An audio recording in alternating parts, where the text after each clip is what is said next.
अब कुनै पनि बिजनेसलाई एसइओ मात्र गरेर पुग्नेवाला छैन।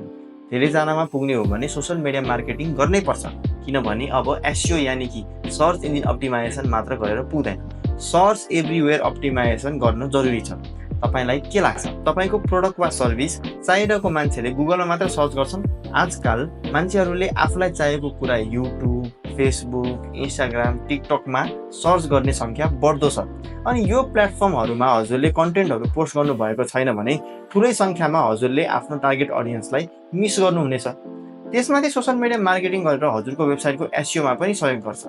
सोशल मिडिया मार्केटिङ गरेर त्यहाँ आफ्नो वेबसाइटको लिंक हाल्नु भयो भने धेरैभन्दा धेरै ब्याकलिङ्क्स र भ्युअरशिप पाउनुहुनेछ, जसले गर्दा तपाईको वेबसाइटलाई सर्च रिजल्टमा अझै माथि देखाउन सहयोग गर्छ। त्यसैले एसइओ र एसइएम दुईटै गर्नुभयो भने बिजनेसलाई अझै द्रुत गतिमा बढाउन सक्नुहुन्छ। सही तरिकाले डिजिटल मार्केटिङ कसरी गर्ने जान्नको लागि हामीलाई मेसेज गर्न सक्नुहुनेछ।